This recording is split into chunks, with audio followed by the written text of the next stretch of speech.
नमस्कार मित्रांनो, साधी माणसं या मालिकेच्या आजच्या धमाकेदार भागामध्ये खूपच मोठा ट्विस्ट आपल्याला बघायला मिळणार आहे. कारण मीराने सत्यजितच्या खऱ्या आईचा शोध घेतलेला आहे.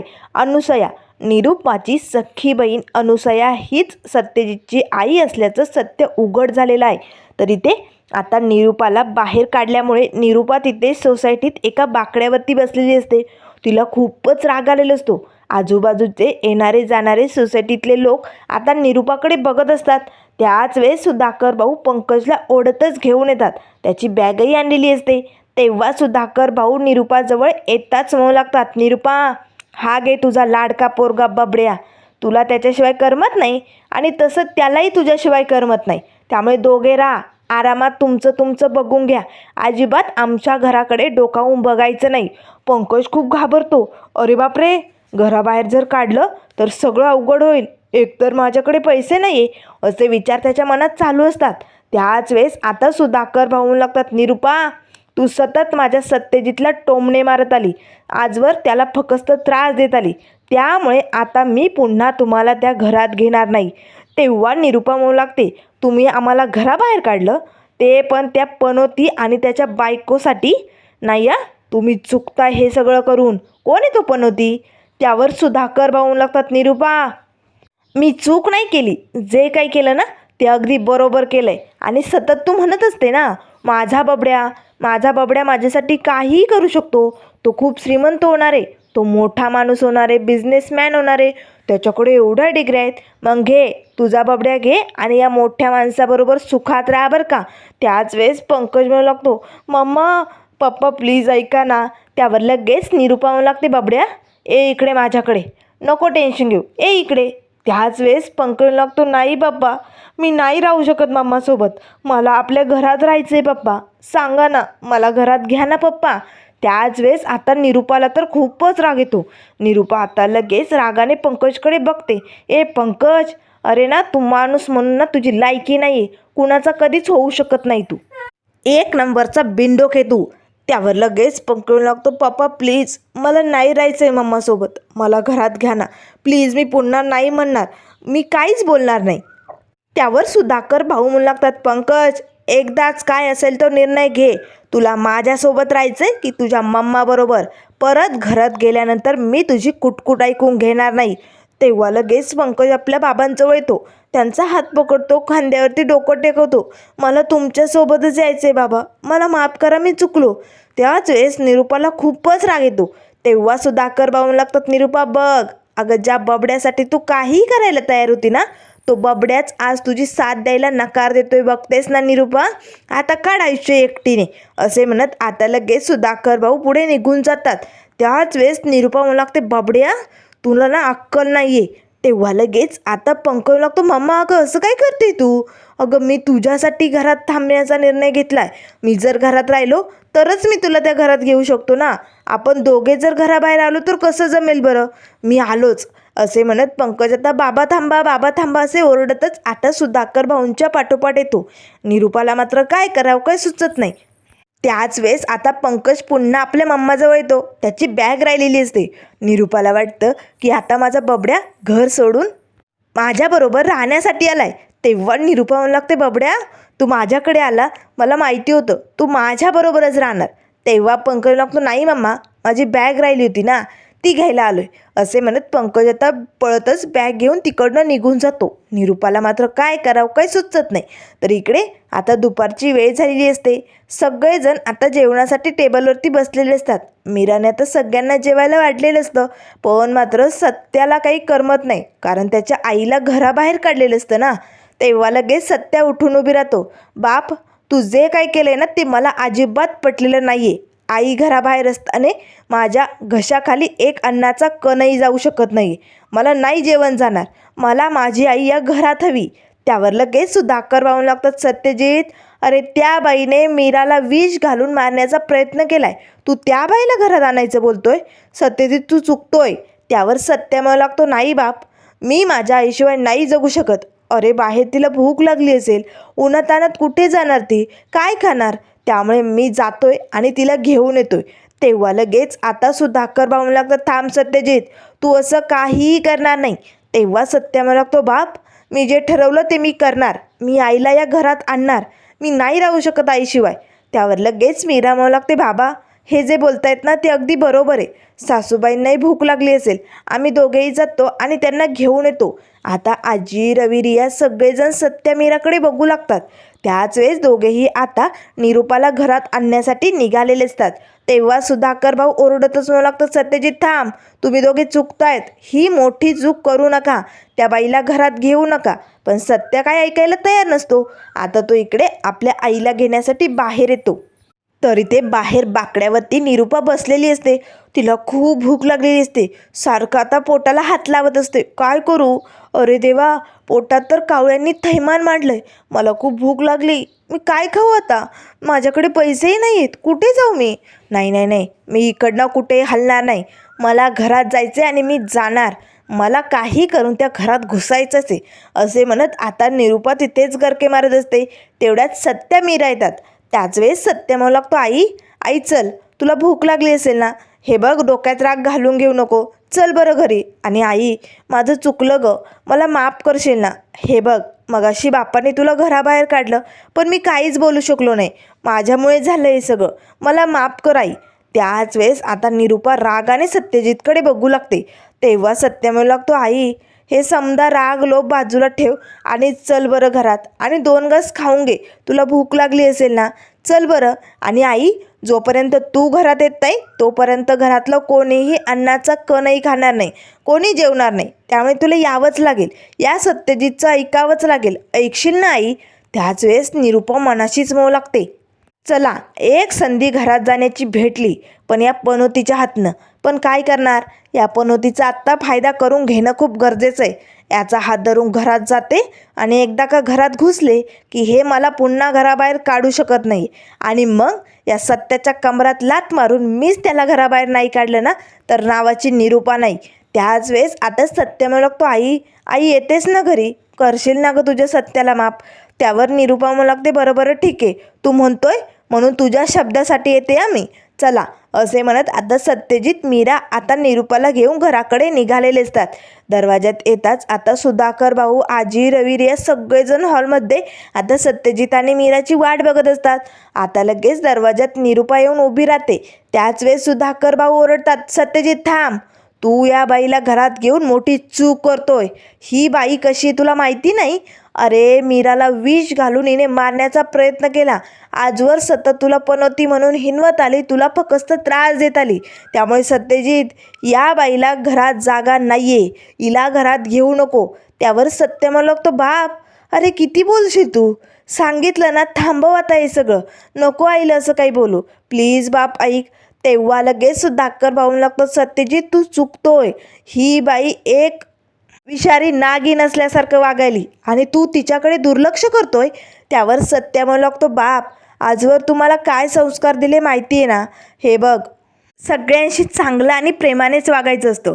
आणि भांडण तंटे जर मिटवायचे असेल तर शब्दाने शब्द वाढवायचा नसतो. तूच शिकवलं आहे ना मला. मग कशाला शब्दाने शब्द वाढवतोय बाप? मोठ्या मनाने तू आईला माफ कर ना आणि घे ना घरात. प्लीज बाप माझं ऐक. असं नको करू रे बाप, प्लीज माझं ऐक. आता मात्र सुधाकर भाऊंना काय बोलावं सत्यजित पुढे काही कळत नाही. सत्या लगेच आता आपल्या आईला घेऊन आतमध्ये येतो. त्याच वेळेस आता तो निरूपाला सोफ्यावरती बसवतो. आई इथे बस, बस बरं आणि शांत हो. डोक्यात चिडचिड करून घेऊ नको. हे बघ आई, तू जर असा राग डोक्यात ठेवला तर तुझी तब्येत बिघडेल, तुला बरं वाटणार नाही, हो की नाही? त्याच वेळेस आता लगेच सुधाकर भाऊ येतात. निरूपा बघतेस ना, अगं ज्याला पनोती म्हणत लहानपणापासून हिनवत आली ना, आज त्याच पोराने तुला घरात घेतलंय, एवढं लक्षात ठेव. अगं तुझ्यासाठी त्याचा जीव तिळतिळ तुटतो, कळतंय का तुला? त्यावर निरूपा लगेच आपला माज दाखवायला सुरुवात करते. जीव आणि याचा तुटतोय, याचा जीव तुटतोय, त्याला माझी आपुलकी वाटते, तो माझ्यावरती प्रेम करतो. हायस कोण हा एवढं सगळं करायला? कोण आहे? शेवटी आश्रितच आहे ना, या घरातला आश्रित. आणि हे घर माझं हे लक्षात ठेवा. ह्यो आश्रित काय करणार आहे माझ्यासाठी? तेव्हा लगेच आता सत्य मात्र आपल्या आईकडे बघू लागतो. त्याच वेळेस सुधाकर भाऊ लागतात, निरूपा तोंडाला येईल ते बोलू नको. सत्यजित या घरचा पोरगा आहे. तेव्हा निरूपा लागते, गप्पा बसाव. त्याच वेळेस सत्य म्हणू लागतो, आई आई तू शांत हो बरं. चिडचिड करून घेऊ नको. तुला जे काही बोलायचं आहे ना ते तू मला बोल, हमखास बोल. पण आधी 4 घास पोटात गेल्यानंतर तुला बरं वाटेल. तुझ्या पोटात भूक लागली असेल ना, थांब बरं, मी स्वतः जाऊन तुला जेवण घेऊन येतो. आता लंगडत लंगडत सत्या किचनकडे निघालेला असतो. सगळेजण सत्याकडे बघत असतात. खरंच सत्याचं आईवरती खूप प्रेम असतं, पण निरूपा मात्र एक नंबरची घाणेरडी. आता सुधाकर भाऊंना तिचा खूपच राग येतो. सत्याने आता निरूपासाठी ताट करून आणलेलं असतं. तेव्हा सत्या आता ताट घेऊन निरूपाजवळ बसतो. आई आई चल बरं पटकन खाऊन घे. पोटात 4 घास गेले ना तुला बरं वाटेल. तुझी चिडचिड होणार नाही, रागराग करणार नाही तू. चल बरं खाऊन घे. तुझा सत्या तुला प्रेमाने घास भरवतोय, चल बरं. असे म्हणत सत्या लगेच निरूपासमोर आता एक चपाती आणि भाजीचा घास धरतो. त्याच वेळेस आता भडकलेली निरूपा लगेच हाताने तो घास बाजूला ढकलते. मला खायचं नाही, कळत नाही तुला? मला नको आहे तुझ्या हातचं काही. तेव्हा सुधाकर भाऊ ओरडतात, निरूपा बास. तुला खायचं नाही ना तर सरळ भाषेत सांगायचं, असा अन्नाचा अपमान करू नको. आणि नाही खायचं ना तर निघ इकडनं. तेव्हा निरूपा म्हणू लागते, गप्पा बसाव, मी जाणार नाही आहे. माझं घर आहे हे. हवं तर याला बाहेर काढा. हा कोण आहे या घरचा? त्यावर सत्य म्हणू लागतो, आई अगं असं काय बोलायली तू? हे बघ आई, असं नको बोलू गं. मी तुझा पोरगा आहे ना, मग असं का बोलतेस तू? त्यावर लगेच निरूपा म्हणू लागते, तू माझा पोरगा नाही आहे आणि मी तुझी आई नाही आहे. त्यावर लगेच आता सुधाकर भाऊ आजी एकमेकांकडे बघू लागतात. तेव्हा सत्य म्हणू लागतो, आई अगं असं काय बोलते? असं नको ना गं करू. हे बघ रागाच्या भरात उगाच काही करू नको, शांत बैस बरं. त्यावर निरूपा लगेच आता उठून उभी राहते. समजत नाही का तुला? सारखं आई आई टुमकं लावलंय. तू माझा पोरगा नाही आणि मी तुझी आई नाही आहे. बंद कर ही सगळी नाटकं. तेव्हा लगेच निरूपा आता उठून उभी राहते. त्याच वेळेस सत्य म्हणू लागतो, आई अगं असं काय बोलते? मी तुझाच मुलगा आहे ना. हे बघ असं नको बोलू. त्याच वेळेस मीरा म्हणू लागते, त्या खरं बोलतायत. सासूबाई खरं बोलतायत, त्या तुमच्या आई नाही आहेत. आता सत्याला मात्र धूमकेतूचा राग येतो. तेव्हा सत्य म्हणू लागतो, धूमकेतू उगाच तोंडाला येईल ते काय बी बोलू नको. माझ्या आईबद्दल असं काही मी ऐकून घेणार नाही आहे. त्यावर मीरा म्हणू लागते, उगाचच मी काहीही बोलत नाही आहे. सासूबाई तुमच्या आई नाहीच आहे. तुम्हाला जन्म देणारी तुमची आई दुसरीच कोणीतरी. आता मात्र सत्याला धक्का बसतो. काय म्हणजे आई ही माझी आई नाही आहे? मग कोण आहे माझी आई? नाही नाही धूमकेतू, तू खोटं बोलते. तेव्हा मीरा म्हणू लागते, मी का खोटं बोलू? जे खरं आहे तेच मी बोलते. तुमची ही आई नाहीच आहे. अहो आई काही अशी असते का जी आपल्या मुलाचा जीव घ्यायला बघते? आता सगळेजण मीराकडे बघू लागतात. तेव्हा आजी म्हणू लागते, जीव म्हणजे जीव घेण्यासाठी कोण काय करतंय? मीरा अगं काय बोलते तू?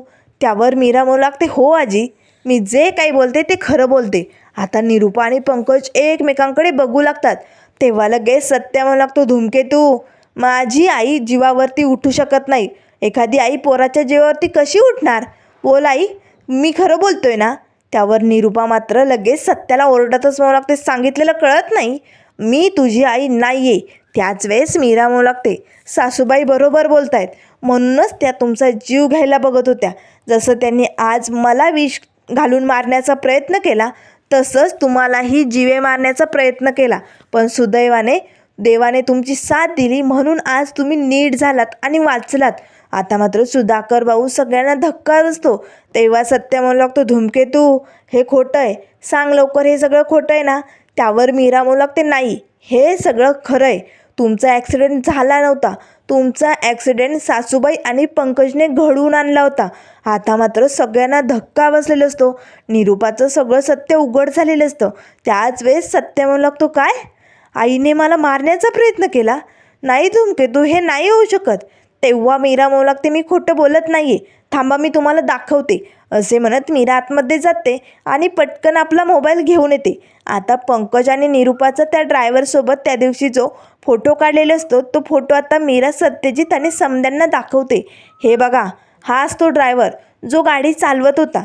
सासूबाई आणि पंकजने याला तुमची जीवे मारण्याची सुपारी दिली होती आणि म्हणूनच त्याने तुमचा ॲक्सिडेंट घडवून आणला. आणि हा ड्रायव्हर आपल्या घरी आला होता त्या दिवशी, म्हणून मला हे सगळं सत्य कळलं. आणि तो सासूबाई आणि पंकजकडे पैसे मागत होता आणि हे दोघे त्याला इकडनं हाकलून देण्याचा प्रयत्न करत होते. तेव्हाच मी हे फोटो काढून घेतले.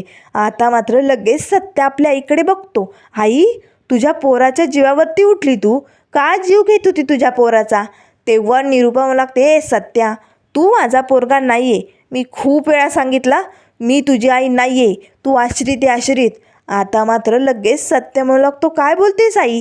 त्यावर मीरा म्हणू लागते, हो सासूबाई तुमच्या आई नाही आहेत, तुमच्या आई दुसऱ्याच कोणीतरी. तेव्हा सत्य रडू लागतो. मग धूमकेतू सांग ना, कोण आहे माझी आई? कुठे ती? मला कधी बघायला मिळेल तिला? सांग ना. तेव्हा मीरा म्हणू लागते, मला थोडा वेळ द्या, मी लवकरात लवकर तुमची खरी आई कुठे आहे, कोण आहे, मी लवकरात लवकर तिला तुमच्या समोर आणेन. मी शब्द देते तुम्हाला, मला फक्त थोडा वेळ द्या. असा म्हणत आता मीरा मात्र घराबाहेर पडलेली असते. तर इकडे आता संध्याकाळची वेळ होत आलेली असते. तरी अजून काही सत्यजितच्या खऱ्या आईला मीराने घरात आणलेलं नसतं. सगळेजण हॉलमध्ये बसलेले असतात, वाट बघत असतात. त्याच वेळेस आता सत्या सारखा दरवाज्यातनं डोकावत असतो, अजून कशी आली नाही माझी आई? बाप, अरे कधी एकदा माझ्या आईला बघतोय ना, आणि माझी आई कोण आहे, कधी तिच्याशी बोलतोय, तिला मिठी मारतोय, असं झालंय मला. निरूपा मात्र रागाने सत्याकडे बघू लागते. त्याच वेळेस आता लगेच सत्याला खूप आनंद झालेला असतो. त्याच्या डोळ्यात अश्रूही असतात, कारण खूप वर्षांनी आज त्याच्या खऱ्या आईची आणि त्याची भेट होणार असते ना. त्यावर लगेच आता सत्याकडे सुधाकर भाऊ आणि आजी बघू लागतात. तेव्हा सत्या मला लागतो, बाप, अरे कधी एकदा माझ्या आईला भेटतोय ना, असं झालंय. कोण असेल माझी आई? बाप, अरे खरी आई काय असते ना, ते खरंच म्हणजे आनंदच वेगळा असतो रे. आपण आयुष्यात कितीही काय काय करू दे, पण आईचं कौतुक, तिची थाप जर आपल्या पाठीवरती नसेल ना, तर या सगळ्या करण्याला काहीच उपयोग नाही रे. त्यामुळे बाप, मला माझ्या पाठीवरती कौतुकाची थाप माझ्या आईची हवी रे. माझ्या आईचं प्रेम, तिचा राग, तिचं ओरडणं, तिचं प्रेम करणं, हे सगळं मला माझ्या आयुष्यात हवं आहे. यासाठी हा सत्यजित असूसलाय रे बाप. त्यामुळे बाप, मला माझी खरी आई हवी रे, पाहिजे मला. कारण मी चुकलो तर माझी आई ओरडेल मला. जर माझ्यासाठी तिने तिच्या घासातला घास ठेवला तर मी तो प्रेमाने खाईल. हे सगळं आईचं प्रेम मला अनुभवायचं आहे, आणि त्यासाठी मी असूसलोय बाप. मिळेल ना मला माझ्या खऱ्या आईचं प्रेम? मिळेल ना बाप? सांग ना, उत्तर दे ना. सुधाकर भाऊ एक नाही दोन नाही गप्प असतात. त्याच वेळेस रिया म्हणू लागते, सत्यदादा तू शांत हो बरं. मीराबाईनी गेली ना तुझ्या आईला आणायला, मग ती नक्की तुझ्या आईला घेऊन ये. तू तोपर्यंत शांत हो, अशी चिडचिड करून घेऊ नको आणि स्वतःला त्रास तर करून घेऊ नको बरं. आता मात्र लगेच निरूपा म्हणू लागते, बंद करा तुमची बडबड. आणि केव्हाची गेली ती मीरा? एवढा वेळ लागतो का? अजून कशी आली नाही? त्याच वेळेस आता लगेच मीरा आलेली असते. आता लगेच सत्य म्हणू लागतो, धूमकेतू कुठे माझी आई? कुठे धूमकेतू माझी आई? मीराने आता एका बाईला आपल्यासोबत आणलेलं असतं. त्या बाईची घरात एंट्री झालेली असते. सगळेजण आता त्या बाईकडे बघू लागतात. तेव्हा सत्य धावतच आता पटकन त्या बाईजवळ जातो आणि म्हणू लागतो, माझी आई? ही आहे का धूमकेतू माझी आई? तेव्हा मीरा म्हणू लागते, हो हीच तुमची खरी आई आहे. त्याच वेळेस सत्या पटकन आता आपल्या आईला मिठी मारतो. आई, अगं कुठे होतीस तू? पण सत्याची एक नाही दोन नाही गप्पच असते. निरूपा मात्र भडकते आणि लगेच त्या बाईजवळ येते. ए, ही तू आहे का? मग या पनोतीची आई तू आहे? अगं तुझ्यामुळे खूप काय काय भोगलं आहे आम्ही. अगं हा तुझा पोरगा आयुष्यभर आमच्या घराला सुरुंग लावत होता, आणि काय गे, माझ्या नवऱ्याला फसवते, माझ्या नवऱ्याला घोळात घेते. तुला लाज नाही वाटत? अगं तुझ्या पुढच्या 7 पिढ्या कधी सुखी खाणार नाही. असे आता निरूपा खूप काय काय बोलायला लागते. त्याच वेळेस सुधाकर भाऊ पुढे येतात. निरूपा, तू समजते तशी ती बाई नाही आहे, उगाच तोंडाला येईल ते बोलू नको. तेव्हा निरूपा म्हणू लागते, बोलणार. हिच्यामुळेच आपल्या आयुष्याची वाट लागली ना, म्हणून मी हिला बोलणार. त्यावर सुधाकर भाऊ लागतात, नाही मीरा, चुकतेस तू, तू दुसऱ्याच बाईला घेऊन आले. ही बाई सत्यजितची आई नाही आहे. आता मात्र सत्या लगेच बापाकडे बघू लागतो. त्याच वेळेस सुधाकर भाऊ लागतात, हो मीरा, तुझ्या माहितीसाठी सांगतो, तुझ्या बाईला आणलंय ना, ती सत्यजितची जन्मदाती आई नाहीच आहे. तेव्हा मीरा म्हणू लागते, हो बाबा, ते मलाही माहिती. खरंच या काकू यांच्या आई नाहीच आहे, पण बाबा तुमच्या तोंडून सत्य ऐकायचं होतं, म्हणून मी या काकूंना इकडे आणलं. आणि या काकू माझ्या आईच्या मैत्रीण आहेत. मी त्यांना बोलले, त्या लगेच हे काम करायला तयार झाल्या, आणि म्हणून त्या माझ्यासोबत इकडे आल्या. पण काकू, माझ्या सासूबाई तुम्हाला नको नको ते बोलल्या ना, त्यासाठी मी माफी मागते. तेव्हा त्या काकू म्हणू लागतात, नाही नाही पोरी, तुम्ही समदेजण खुश राहा, तुमच्या समद्यांचं भलंच हो, असे म्हणत त्या काकू आता तिकडनं निघून जातात. त्याच वेळेस सत्य म्हणू लागतो, धूमकेतू, ही जर माझी खरी आई नाही तर माझी खरी आई नेमकं आहे तरी कोण? सांग ना धूमकेतू. त्यावर लगेच आता मीरा म्हणू लागते, बाबा आता गप्प बसू नका, जे काही असेल ते खरं खरं सांगून टाका. एकतर तुम्ही आधीच उशीर केलाय, त्यावर सुधाकर भाऊ म्हणू लागतात, नाही मीरा, हे मी नाही सांगू शकत. आजवर जे मी सत्य लपवलंय ना ते आता उघडून काहीच उपयोग नाही, कारण आता फार उशीर झालाय. त्यामुळे थांबव हे सगळं. आता असं काही करू नको ज्यामुळे सत्यजितला त्रास होईल. त्यावर लगेच आता सत्य म्हणू लागतो, नाही बाप, माझी खरी आई कोण आहे हे मला जाणून घ्यायचंय.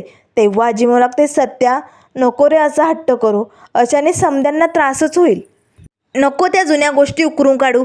त्यावर सत्य म्हणू लागतो, नाही, मला माझी खरी आई कोण आहे हे जाणून घ्यायचंय. त्यावर लगेच मीरा म्हणू लागते, थांबा, मी दाखवते तुम्हाला तुमची खरी आई कोण आहे.